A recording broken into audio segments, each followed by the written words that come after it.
Hi, my name is Maria Otegui. I am professor at the University of Buenos Aires and scientist of CONICET in Argentina. Before starting with my presentation, I want to acknowledge the organizing committee for the invitation to participate as a speaker in this InterDrought 2020. My presentation is part of session 4 on plant productivity under drought, vegetative and reproductive growth, chaired by Emilia Henry. I will present information about maize grain yield determination in contrasting dryland farming systems of Argentina, which are characterized by the occurrence of drought episodes at different stages of the cycle. I prepared this presentation together with colleagues Jorge Mercado and Maximiliano Riglos, who work for the National Institute of Agricultural Technology, that is the INTA, and have been developing research in maize as well as other grain crops in the semi-arid region of our country. For understanding the drastic shifts that took place in maize production during the last 2 decades in Argentina, first I will make a brief comparison with global trends registered in production, area, and yield of this cereal. Next, I will present the relative variation in these variables during the last decades at the regional scale in my country, because trends I want to address in this presentation didn't take place evenly in the agricultural area.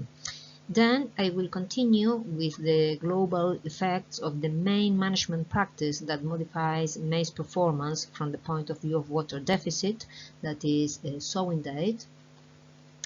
I will also analyze rainfed water-limited grain yield variation in the humid region of this country using crop simulation models, and we'll continue with our recent studies in more water-limited environments, quantifying the risk of stress together with the variation in grain yield, its physiological determinants and components in probabilistic terms. At a global scale, the area cropped to maize increased at a steady rate of 867,000 hectares per year until approximately 2002, when a more than four-fold increase took place.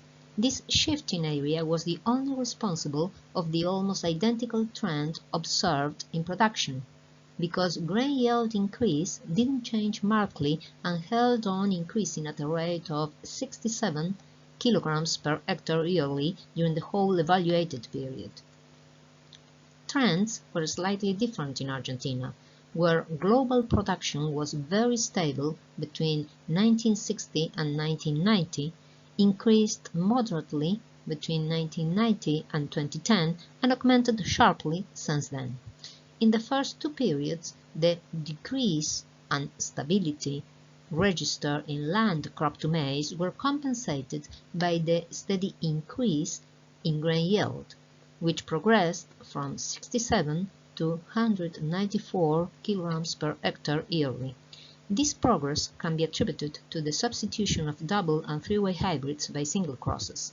Gains in grain yield, however, declined sharply since 2004, so most part of the increase registered in production has been driven predominantly by the increase in land crop to maize.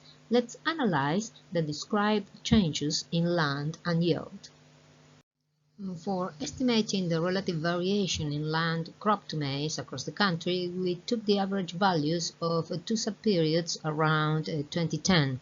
That is the breakpoint that we commented previously.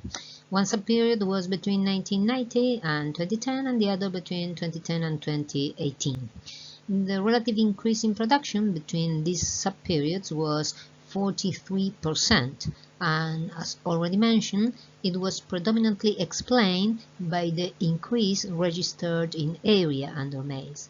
Large increments are represented in blue, and decreases in area are represented in orange. The important issue here is to highlight that land crop to maize didn't vary markedly in the central humid temperate area of the agricultural region. Increments were peripheral to it, and particularly important to the west toward the less humid area, from the region with more than 800 millimeters per year to the region with 600 or less millimeters per year. What else can we say about the expansion in area?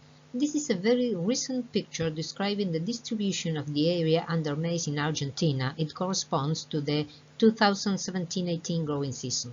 There is an important part of the area in the subtropical northwest region that I will not consider in this presentation.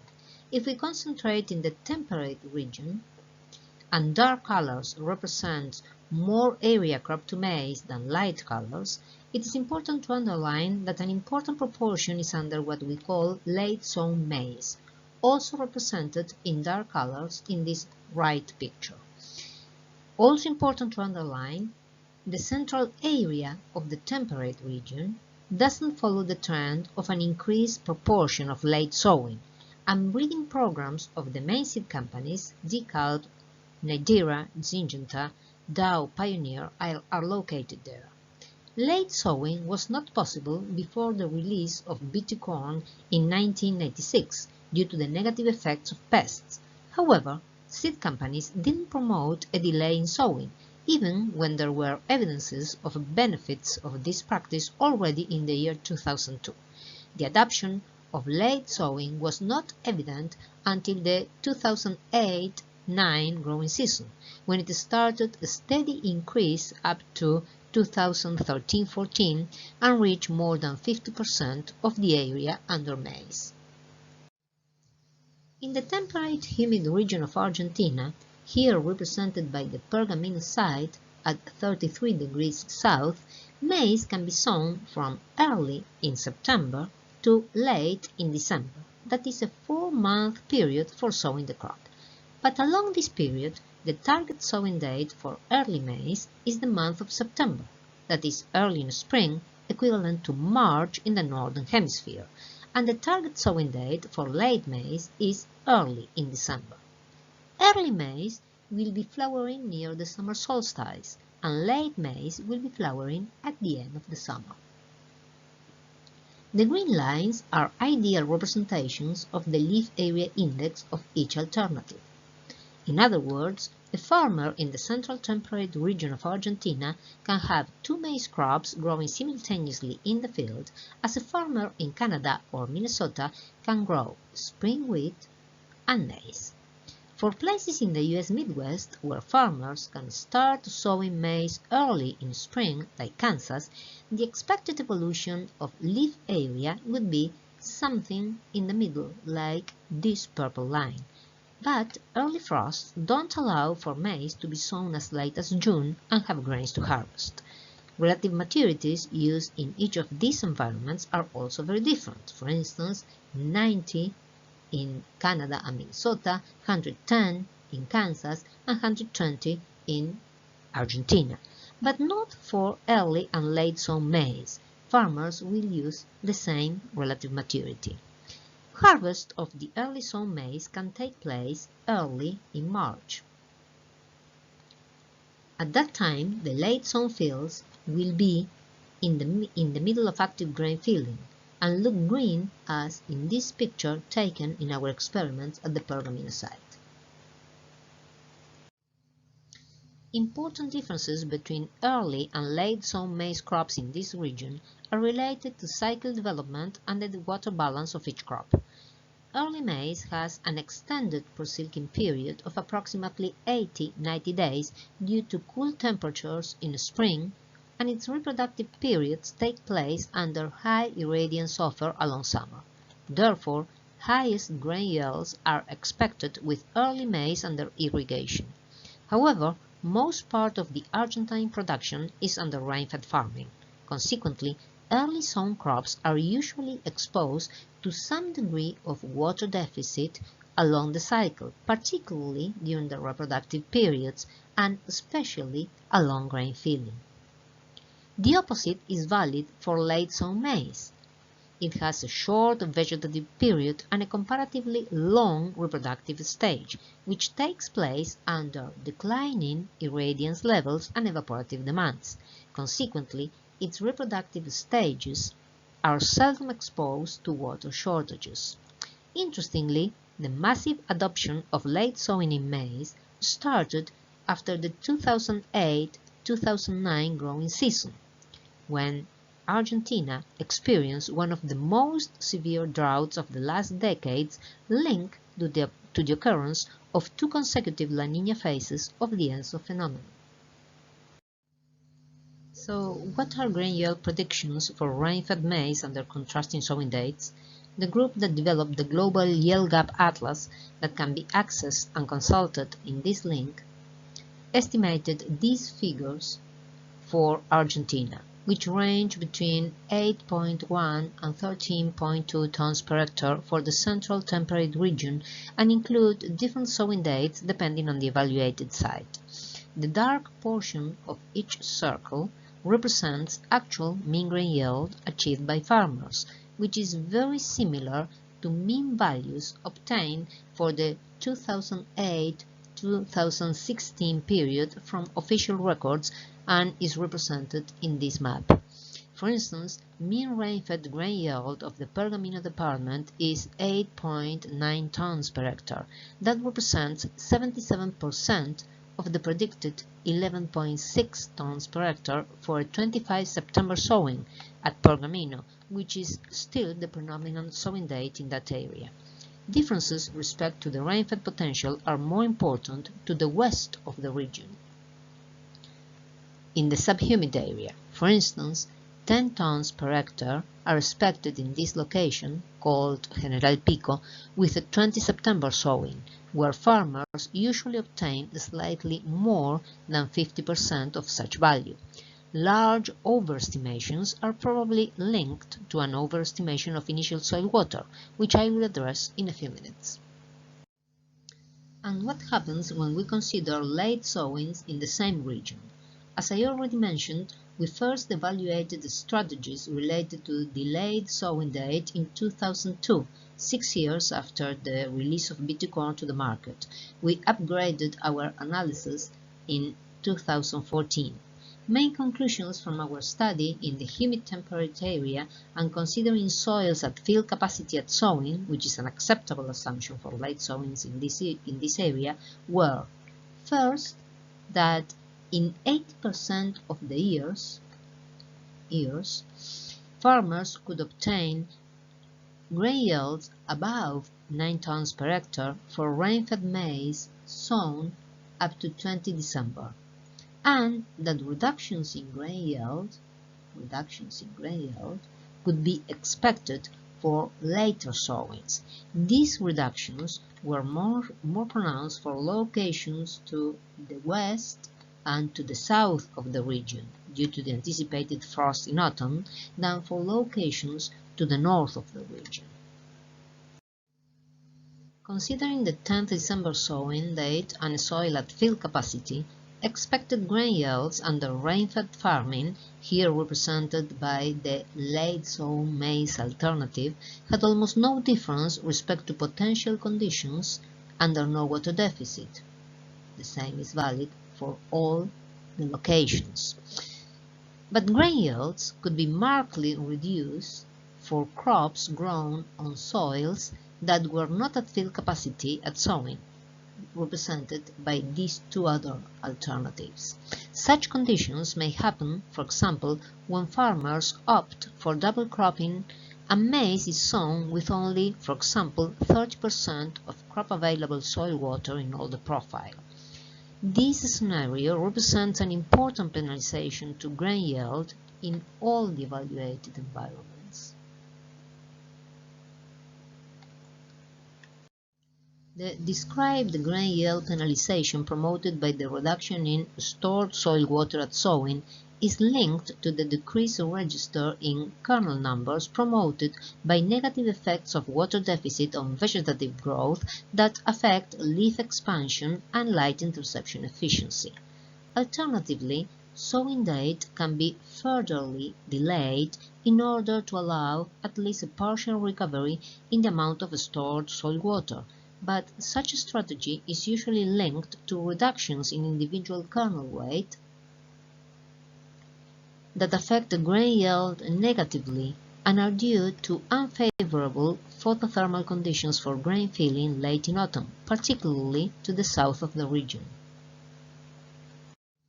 But what can be expected to the west in subhumid and semi-arid environments that were not evaluated in former analysis?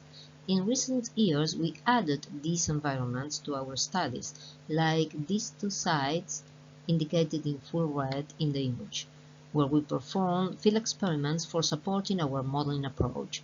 These environments are characterized by increased evaporative demand, increased occurrence of above optimum temperatures, that is, heat shock events, and a reduced frost-free period. Many sites in this region are also characterized by soils with reduced water holding capacity, like empty couple stalls with no more than 120–140 millimeters of crop available soil water. Moreover, soils are many times well below fill capacity early in spring due to the more concentrated monsoon climate to the west of the region. This condition increases the risk of water stress during the critical period around flowering and the grain filling period for crops sown early in spring, that is, sown in October instead of September in this area, in order to reduce the risk of late frosts.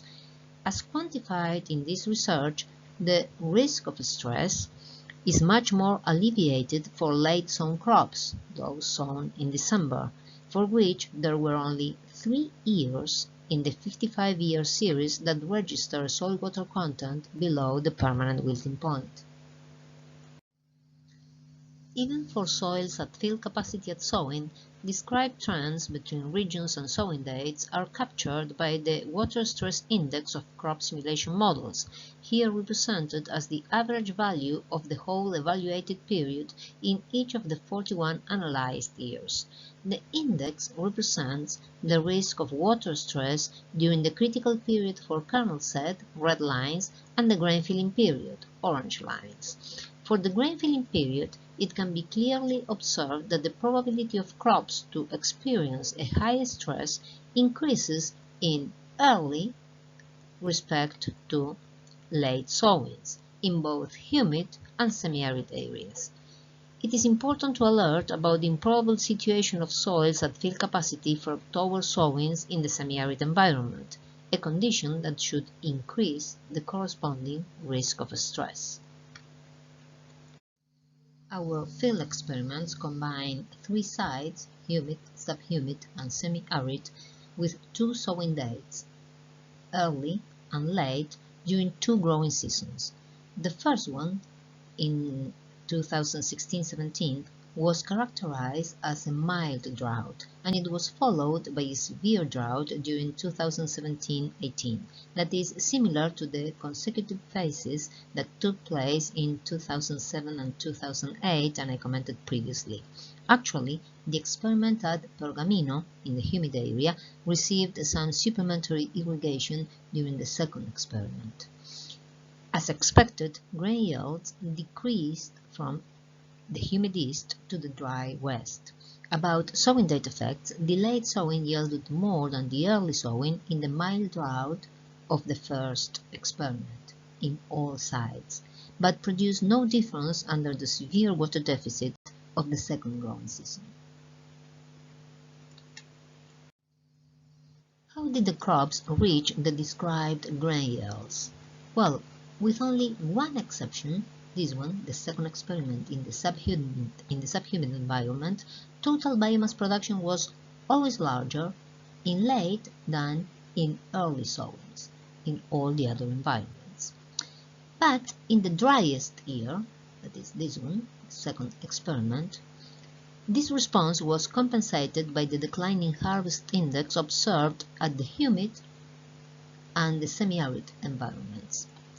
In the humid side, this response was driven by proportionally larger negative effects during kernel set than during grain filling, whereas the opposite occurred at the semi-arid side, that is, larger negative effects on kernel weight than on kernel numbers.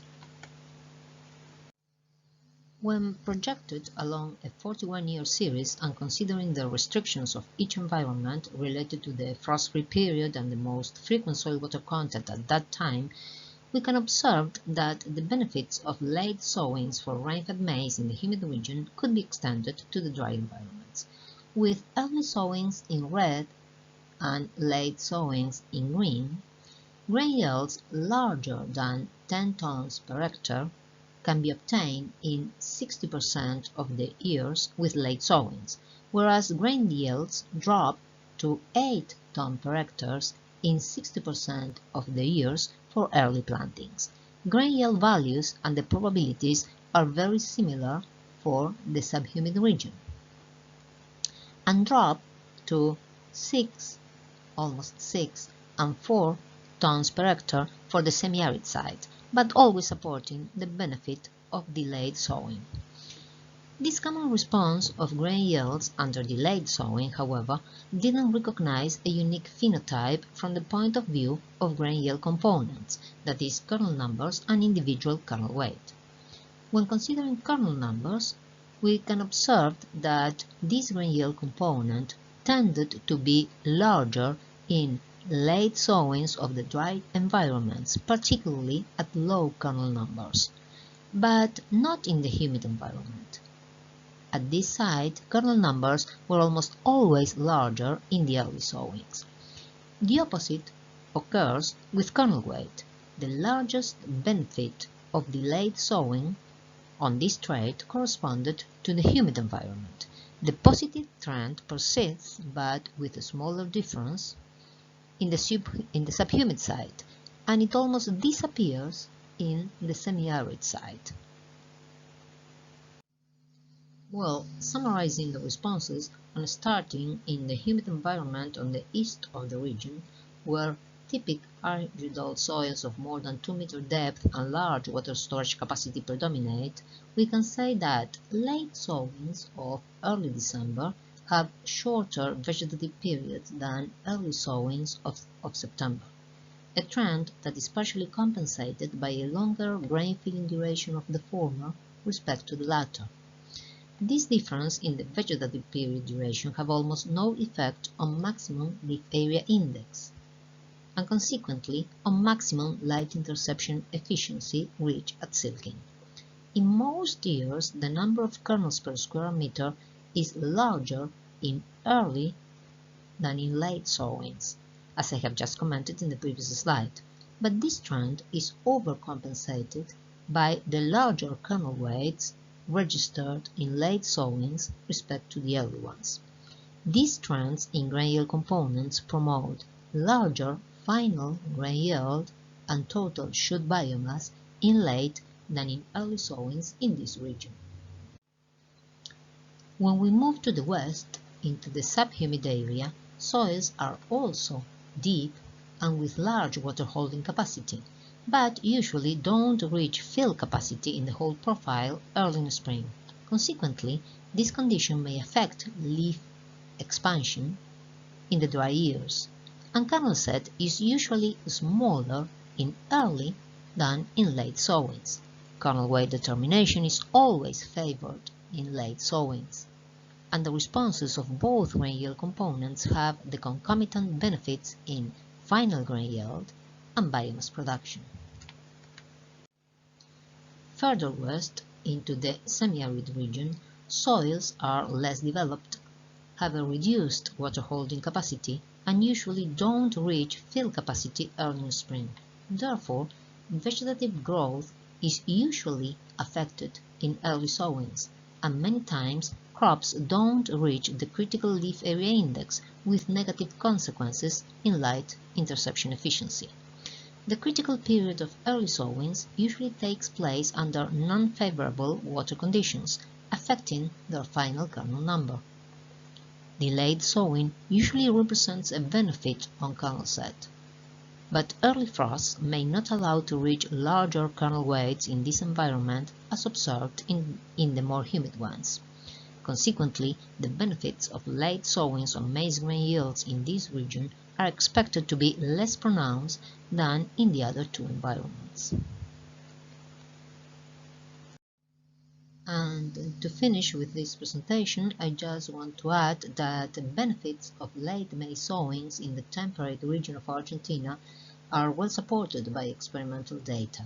The expected variations in grain yield in response to environmental factors have been well assessed in probabilistic terms by means of crop simulation models, particularly the effects of water deficits. An outstanding feature of this analysis is the lack of a uniform pattern in the development of drought effects on crop growth and grain yield determination in this region. Such condition is a major challenge for the most important breeding programs of temperate maize in Argentina, which are all located in the humid central region and still predominantly focused on early sowing dates.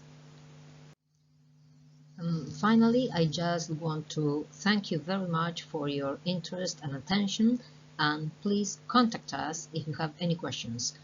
Jorge Mercado, Maximiliano Riglos, and I will be very, very pleased to help you. Bye-bye.